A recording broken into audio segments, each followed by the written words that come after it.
আসসালামু আলাইকুম রহমতুল্লাহ ওয়াবারকাতুহু। সকল প্রশংসা মহান আল্লাহ তাআলার নামে। আজকে নতুন একটি কন্ট্রোলার সার্ভিসিংয়ের ভিডিও নিয়ে আসলাম। আমি টেকনিশিয়ান মোহাম্মদ আব্দুল সালাম আপনাদের মাঝে। এটি একটি 48 ভোল্ট ব্রাশলেস কন্ট্রোলার। এই কন্ট্রোলারগুলো পাওয়ার এমনকি ড্রাইভ সেকশন মাপ দিতে হয়। প্রথমেই একটা কন্ট্রোলার যদি নষ্ট নিয়ে আসে সেই ক্ষেত্রে পাওয়ার এমনকি ড্রাইভ সেকশন মাপ দিলে বোঝা যায় এটার সমস্যা কী। ড্রাইভ সেকশনটা আমরা ওমসের X10 স্কেল দিয়ে আমরা পরিমাপ করতে পারবো, আর পাওয়ার সেকশনটা আমাদের পরিমাপ করতে গেলে 48 ভোল্ট ইনপুট করতে হবে। তো ড্রাইভ সেকশনটা আমাদের মান নির্ণয় করা কমপ্লিট। এখন আমি এই কন্ট্রোলারের 48 ভোল্ট ইনপুট করে দেখব ভোল্টেজটা আসে কি না। তো 5 ভোল্টের জায়গায় আসতেছে 2 ভোল্ট, তার মানে বোঝা যাচ্ছে এই কন্ট্রোলারের পাওয়ার সেকশনে গণ্ডগোল। যে জায়গায় 5 ভোল্ট আসবে সেই জায়গায় আসতেছে অনলি 2 ভোল্ট। তো এই কন্ট্রোলারগুলো মূলত যদি নষ্ট হয় সেই ক্ষেত্রে এই কয়েকটি ধাপে মাপ দিলেই আমরা বুঝতে পারি যে এর কি সমস্যা। এখানে যাদের দেখতে পাচ্ছেন এনারা আমার ট্রেনিং সেন্টার অ্যান্ড সার্ভিস সেন্টারে আসছেন এই কন্ট্রোলারগুলো মোটর কন্ট্রোলার চার্জার সার্ভিসিং শিখতে। তো তাদের সামনে এই কন্ট্রোলারটা আমি সার্ভিসিং করব, এমন কিভাবে করি এটা তাদেরও দেখাবো, এমনকি আপনাদেরও এটা শেখাবো। তো এইটার পাওয়ার সেকশনে আমরা ভোল্টেজ চাবির লাইন যেখানে ইনপুট হয় সেখানে ভোল্টেজটা সঠিক আছে কি না এটা দেখতেছি। এমনকি রেকটিফাইড ডায়োড হয়ে যে 48 ভোল্টটা সেটা পাস হচ্ছে কি না, রেজিস্টর দিয়ে পাস হচ্ছে কি না, যেহেতু 5 ভোল্ট সঠিকভাবে আসতেছে না।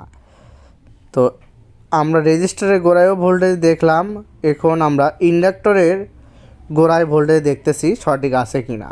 তো ইন্ডাক্টরের গোড়ায় ভোল্টেজ সঠিক আছে, কিন্তু ইন্ডাক্টর থেকে যে ভোল্টেজটা আউট হবে সেটা হচ্ছে না, যার কারণে আমরা 5 ভোল্টটা সঠিক পাচ্ছি না।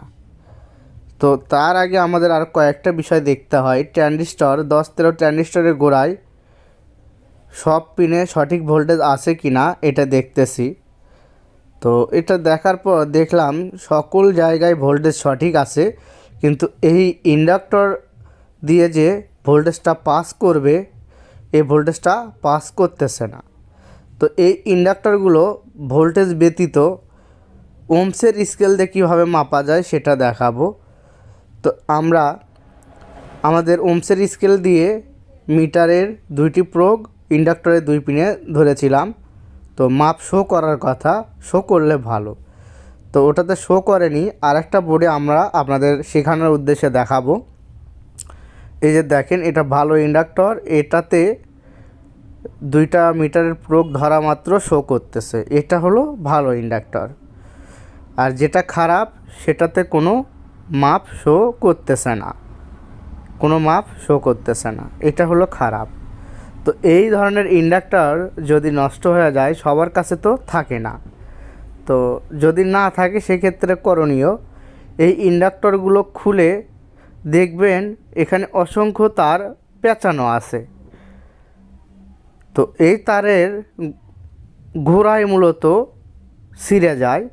তো গোড়ায় যদি ছিঁড়ে যায় সেখান থেকে ফেজ বের করে ঘষে সোল্ডারিং আয়রনের সাহায্যে রাং দিয়ে তারের মাধ্যমে তার যদি ছোট হয় ঝালাই করে দেবেন,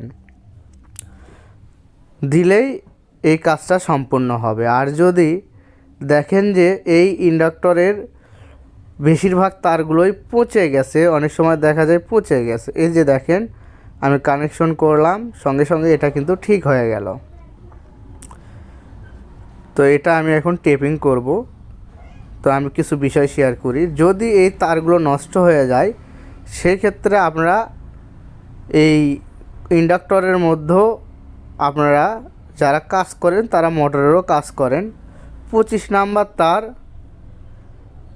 ওই ববিনের মধ্যে যতটুক পর্যন্ত না ভরে যাবে ততটুক পর্যন্ত আপনারা পেঁচিয়ে দেবেন, পেঁচিয়ে 2 লেগে দুইটা কানেকশন বের করে দেবেন, তাহলেই হবে। অনেক সময় অনেকে এই ইন্ডাক্টরের 2 পিন শর্ট করে দেন, শর্ট করে দেওয়া কিন্তু সঠিক না। শর্ট করে যদি দেন সেই ক্ষেত্রে আপনার কন্ট্রোলার চালু হবে, চলবে, কিন্তু পিকআপ যে লাগাবে বারবার পিকআপ নষ্ট হবে, অর্থাৎ গাড়িওয়ালার ক্ষতি হবে। তো এই যে দেখুন ইন্ডাক্টর ঠিক করার পর এখন কিন্তু ওহমস 0 ওহমস আসতেছে, তার মানে এই ইন্ডাক্টর ভালো। তো এই রকম প্রত্যেকটি কম্পোনেন্টের এক এক রকম ভ্যালু। এই বিষয়গুলো জানতে এমনকি শিখতে আমাদের চ্যানেলটি অবশ্যই সাবস্ক্রাইব করবেন, এমনকি আমাদের প্রত্যেক ভিডিও ফলো করবেন। আর আপনি আমাদের চ্যানেলে যদি নতুন দর্শক হন তাহলে অবশ্যই আমাদের চ্যানেলটি সাবস্ক্রাইব করবেন। তো দেখুন ইন্ডাক্টর লাগানোর পর 15 ভোল্ট আসছে, তারপরে আমরা এই যে 5 ভোল্ট দেখতেছি, 5 ভোল্টের জায়গায় আমরা পাচ্ছি 6 ভোল্ট। এটার কারণ কি এটা আবার আমরা দেখব। তো প্রথমে আমরা দেখলাম 15 ভোল্ট ঠিক আছে, অনেক সময় 15 ভোল্টটা বেড়ে গিয়ে 20-30 ভোল্ট যখন হয় তখনও এই ধরনের সমস্যা হয়। তো এটার যেহেতু 15 ভোল্ট ঠিক আছে, তারপরেও 5 ভোল্টের জায়গায় ভোল্ট হয়ে যাচ্ছে 6। তো এটার কারণ কি এটা আমরা দেখব। তার আগে আমরা দেখব যে মোটরের যে আইসি লাইনে, পিকআপের লাইনে সকল জায়গায় ভোল্টেজগুলোর কি অবস্থান। আমরা তো লাল কালোতে দেখেছি 6 ভোল্ট। এখন আমি আরও শিওর হওয়ার জন্য ডিজিটাল মিটার লাগিয়ে দেখব যে ভোল্টেজটা সঠিক আছে কি না। তো এটা হলো 15 জায়গায় 14.98, অর্থাৎ 15 প্রায়, আর এখানে 6 ভোল্ট হয়ে আছে। তো এটার কারণ হলো এই কন্ট্রোলারে 78L05 ট্রানজিস্টর থাকে, সেই ট্রানজিস্টরটা নষ্ট। সেই ট্রানজিস্টর আকারে ছোট, তার পরিবর্তে এই ধরনের বড় ট্রানজিস্টর 78.5 লাগালেও চলবে, এটা বাজারে অ্যাভেলেবল পাওয়া যায়। আর এটা হলো ছোট ট্রানজিস্টর। তো ট্রানজিস্টরটা আমি খুলে ফেলেছি, এখন আর একটা ট্রানজিস্টর লাগাচ্ছি। লাগিয়ে এটার যে ভোল্টেজটা বেশি আসতেছিল 5-এর জায়গায় 6, সেটা সমাধান করব। এই তো দেখলেন 5 ভোল্ট আসছে। তো এখন আমি গাড়িতে লাগিয়ে টেস্ট করতেছি গাড়িটা সঠিকভাবে চলতেছে কি না। তো কাজটা কমপ্লিট হয়ে গেছে। তো এই কাজটা যারা প্র্যাকটিক্যালি শিখতে চাচ্ছেন অবশ্যই আমাদের হোয়াটসঅ্যাপ নাম্বারে যোগাযোগ করবেন, করে আমাদের ট্রেনিং সেন্টারে এসে 1 মাসের কোর্স